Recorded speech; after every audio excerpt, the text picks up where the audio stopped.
So good morning, everyone. My name is Juan Velasquez. I work at EMBARC, which is a transportation program at the World Resources Institute in Washington, D.C. And today I'm going to try to give a complementary perspective on what we have seen today, so fuels and CNG and policies in California. And I'm going to use the example of bus rapid transit or BRT with a focus in Latin America.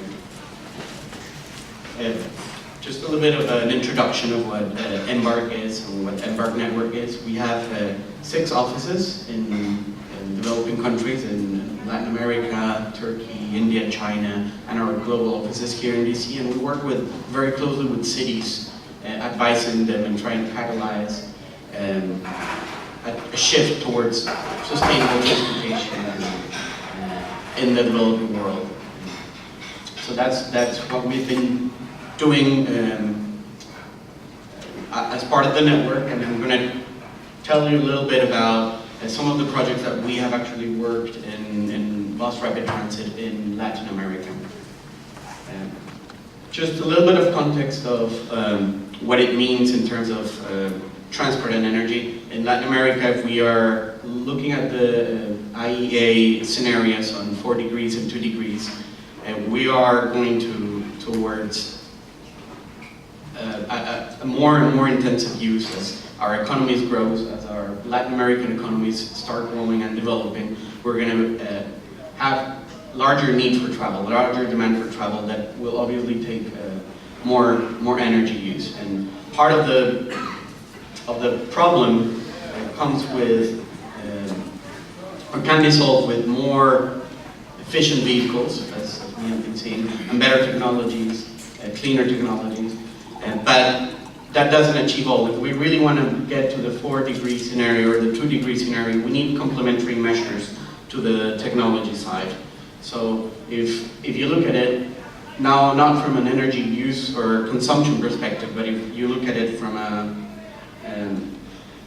the number of vehicle kilometers traveled, or VKT traveled, that we need to avoid, we need to curb the trend down, and we need to avoid not just use better and more efficient technologies, but we need to reduce the number of vehicle kilometers that we are traveling in the cities. And that is similar in the rest of the world. So the rest of the world also needs to reduce the number of vehicle kilometers that we travel and complement all the efficiency and the new technologies and the cleaner fuels with a reduction in vehicle kilometers traveled. Vehicle kilometers traveled are not only related to the energy use, they are also related to many other things. So it's related to emissions and therefore to public health impacts of these emissions of local air pollutants. We also have accidents. Accidents are very closely related to vehicle kilometer traveled. So if we want to achieve the difference between the 2-degree and the 4-degree scenario could be about 1.3 million lives that we would avoid per year if we move from one scenario to the other, if we achieve the vehicle kilometer reductions. So this is just an example of many of the co-benefits that you have by investing in low-carbon sustainable transportation. And why do we need to do that? How do we achieve that new change? We need a new paradigm, and we need to change our paradigm in which we now focus on moving cars and moving vehicles to a paradigm in which we start focusing on moving people. And that means that we need to focus ourselves instead of moving private vehicles, in how people go from A to B and what are the most efficient modes to achieve that. And that is usually non-motorized transport, walking, cycling, and also more efficient and more organized public transport systems like the bus rapid transit. Why do we need to do that? Right now, our paradigm is taking us in many Latin American cities, but this is also something that is common to the developing world, and that many of the developed world also has seen, and particularly in the United States and in North America, it's very evident. We are following a pattern of urban sprawl, single land use, This creates an ever-growing expansion of urban areas, especially when population is growing and when urban population in particular is growing. That means that also, aided by the fact that our economies are growing and incomes are growing, that increases motorization, and private motorization in particular. That means that people travel more, do more trips, and those trips are longer, and they're on private vehicles, which lead to many things like road accidents and congestion. Our typical solution so far, and this is how cities have been planned in the last 50 years or so, has been, okay, we need to plan to provide more capacity to be able to cope with these congestion problems, and therefore we build more road capacity. This additional road capacity enables people to live farther away, and we continue our cycle of urban sprawl, expansion of urban areas, increased motorization, and a higher number of longer private vehicle trips, and so on. So again, the transportation problem is full of chicken and egg examples like this one. So this is akin to, in a way, to moving to tackling the obesity problem in this way. People are overeating, they don't exercise, and therefore people are getting more obese. And what would our solution be if we use the old paradigm? The old paradigm would recommend expanding the size of our pants. So to tackle our lack of exercise and our overeating, we're expanding the roads, therefore we're just buying a larger size than we did before. And that just seems, when you put it that way, it just seems like the wrong approach to the transportation problem. So how do we do it? How do we reduce the size of our pants? How do we go on a road diet, so to speak?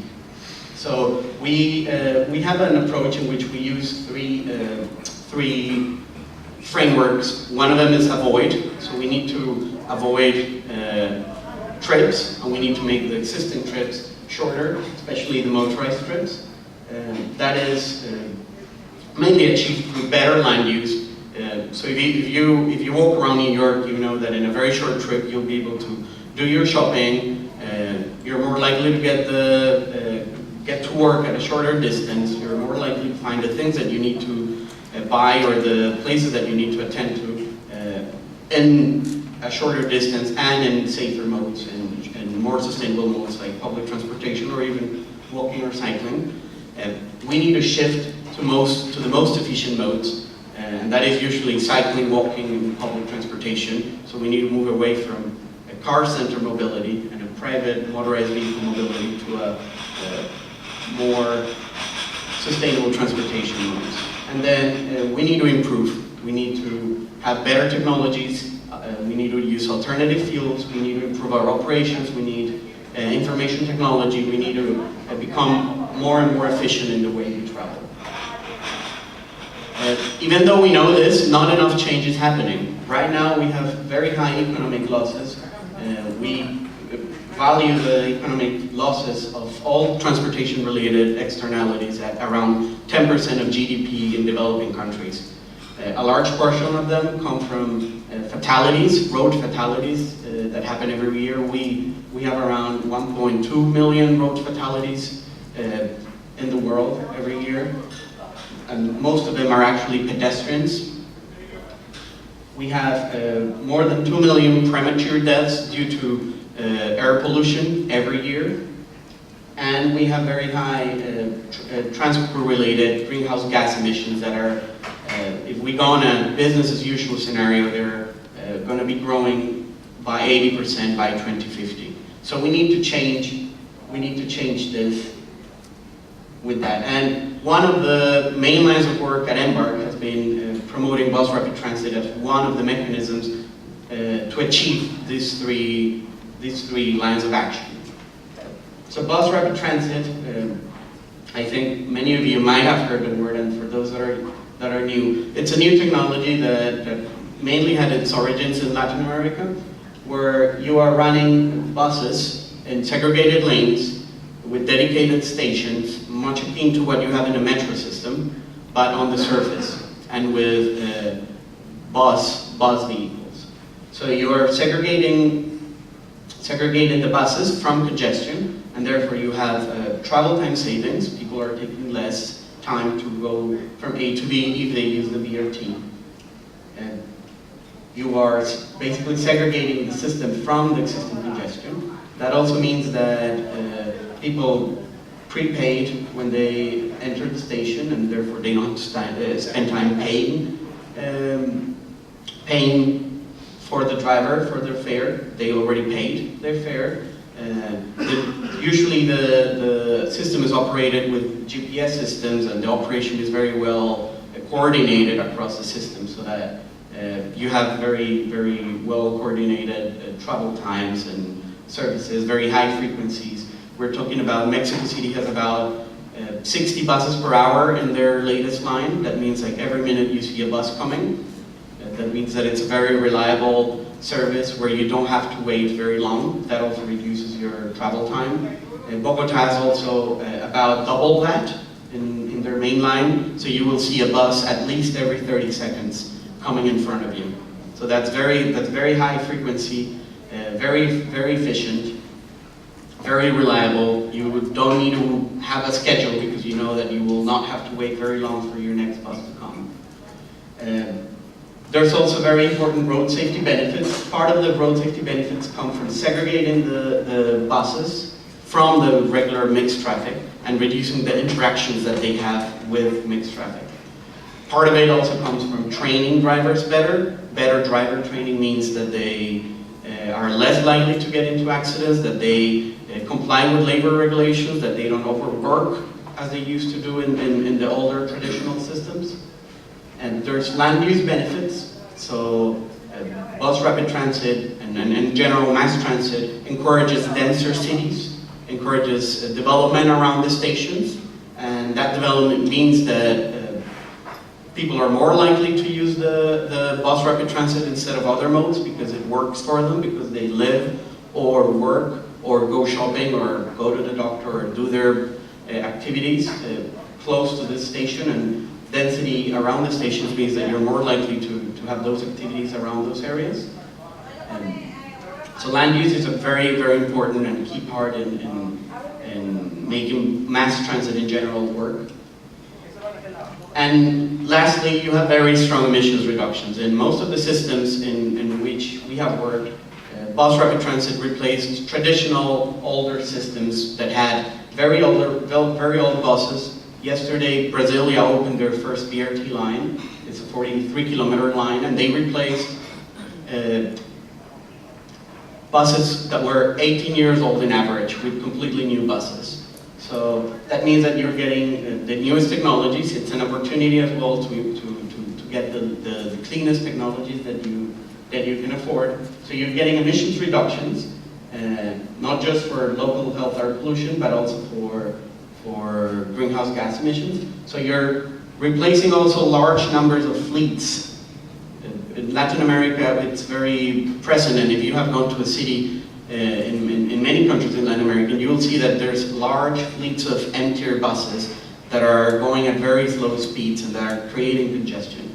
Bus rapid transit is replacing large numbers of old, inefficient, poorly driven buses with fewer, more efficient, well-trained drivers into a better system that works better, that has lower emissions, that is better for road safety, that saves people time. So it's a great opportunity to introduce technology. These are some of the hybrid buses that are being introduced in Bogota in Colombia.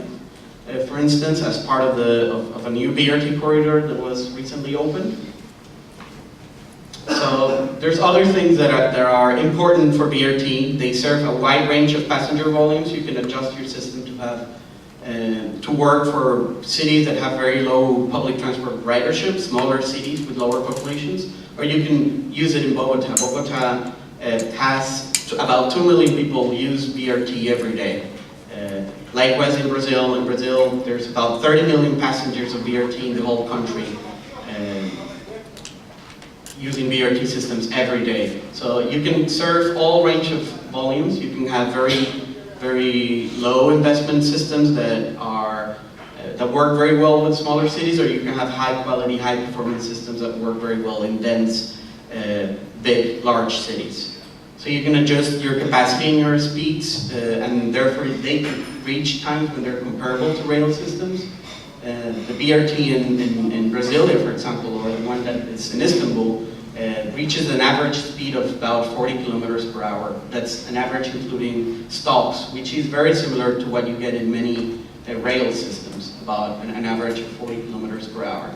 And the capacity, likewise, you can have very, very high riderships. Mexico City's Line 3 moves around 700,000 people, which is what many lines and many metro lines in the world do in the developing world, and only very few in the developed world do. And one of the main advantages is that it has very low capital costs. When you compare it to high capacity rail systems, you're looking at a tenth of the cost, usually. That's a ballpark figure. It has a very large variance, rail and bus rapid transit and all public works. But as a rule of thumb, you can see that it's about a tenth of what you would see in heavy rail systems. Implementation times are very short. You can, Bogota planned and implemented the system in one mayoral period of 3 years. A very high capacity system can be planned and operated in 3 years. Mexico City built their latest line in 1 year only.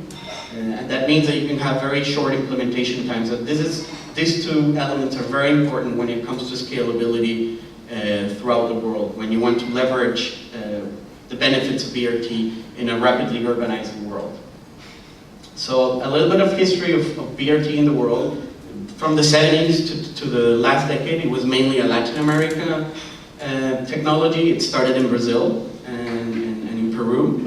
You had bus corridors that were introducing new technologies and new features all the time, and you had very few systems opening here and there all over Latin America. And in year 2000, Bogota was the first really large city to implement one of these bus rapid transit systems. And since then, it has picked up, and many of you experts in technology diffusion, we feel that we are reaching a sort of tipping point in which now, and this is a more mature technology that is not only a Latin American technology, but it's been implemented in China and India, even in some countries in the developed world, many countries in Africa.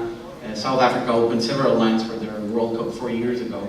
So it's now a world technology that's being adopted. More than 160 cities across the globe have already bus rapid transit systems. But there's a problem. How do we unlock the funds necessary to continue this, to drive this farther, and to achieve the reduction in vehicle kilometers that we need, and to introduce to use the system transformations as our platform to introduce new vehicle technologies? How do we do this? So if you look currently, most of the transport investment in general in the world comes from the public sector. If you look especially in lower and middle income countries, private sector investment is very small. There's very little private sector investment when you compare it to the developed world. There's very little. And most of the money is currently from the public sector. There's a little bit of official development assistance and a little bit of climate funds, but most of the money comes now in the middle and lower middle income countries like Latin America from national budgets. So the national transport programs are key in driving this further, in driving BRT further. We need to also reallocate finance. If you look at the current finance flows, most of it is now going to unsustainable transportation. And sustainable transportation meaning bigger PANs. That's where we are sending most of our money right now, to lane expansions, new urban highways, new road capacity, and we need to shift that towards sustainable transportation. We need to make the thicker lines now go to sustainable transportation, that is mass transit, non-motorized transport like cycling and walking infrastructure. So we need to reallocate the current finance flows to support sustainable transportation. We need to use climate finance, but we need to use it smartly. Right now, the climate finance seems to be a very small proportion of total investment codes, from total investment flows. So we need to use climate finance, and I believe that climate finance can be that trigger that you can use for introducing cleaner technologies, to equalize cleaner technologies that are currently still expensive for most of in the developing world, and who prefer maybe adopting diesel or older technologies because of the upfront cost. And climate finance can have a role in equalizing and facilitating local authorities into buying these newer technologies. So national governments are central. They provide most of the funding. Usually a lot of it comes from international organizations, multilateral development banks, that work with national governments to go into these programs. I'll give a very fast overview of some of the national transit programs. So in Brazil, there's a very comprehensive mobility plan. The government required 1,600 cities so any city above 20,000 inhabitants has to have a mobility plan. And that means that they have to invest in public transport and improve their public transport system. In this program, they have so far invested $9.5 billion in BRT, LRT, and Metro, co-funding the infrastructure along with local and state governments. And they're getting additional loans from BANDES, from the local development Brazilian bank. Same in Colombia, there's a national mass transit program that supports up to 70% of the infrastructure costs, and has supported 7 BRT lines in cities across Colombia, and they are also expecting to fund a metro line in Bogota, and they encourage private participation. Similarly, there's a mass transit program in Mexico with about $2.4 billion, where the national government gives or pays up to 50% of the total capital costs. And they have 5 cities either in operation or in final implementation, and they have a plan to go into 34 additional cities. India has a similar program. I'm going to skip about on these 2 non-Latin America examples. China also has a very comprehensive national transit investment program.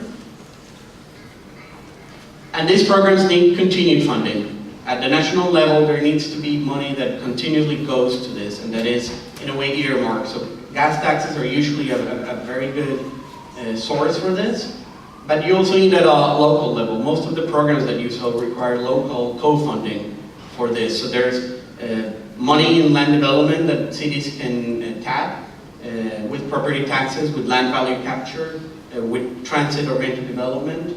There's user and property fees, like registration fees, like you have in Singapore, where you have to bid for a license in order to buy a car. You can tax at a local level as well for fuels. For the person who was asking about California taxes before. Parking management is a way in which cities can also get a lot of money, and urban tolls in the case of Singapore, London, and several other cities that are implementing congestion charge and using that money funneling into investing in public transport. So again, there's a lot of existing opportunities for climate funds to enter the transportation mode and to enter the transportation world, and to, especially I think that they're key in equalizing the role of and the cost of different vehicle technologies. Upfront cost is really key and important in developing countries, and most of the vehicle fleet decisions are made upon upfront costs. So we need to move towards a more life cycle cost-oriented systems, and climate finance can be that equalizer that makes that equalizes conditions across different technologies. So again, we need to leverage funds. NGOs go by the millions, climate funds are hundreds of millions, official development assistance go by billions, and then government and private sectors in trillions. So as a conclusion, to close and sum up, we have several keys to unlock. We have some money, we need to reallocate it towards more sustainable transport modes. We need to leverage the existing modes by engaging the private sector, by using climate finance. And we need to, in order to do that, we need to build capacity. We need to have strong institutions that are able to plan systems well, that can provide the right conditions for private sector investment that understand the transport challenges and that are able to plan ahead for them. And for that, we also need a very strong political will in order to drive some of these changes. So that sums it up. I think there might be some questions now. We still have some time for that. But any questions, that's my email. I can get any questions also by email or any comments by email as well.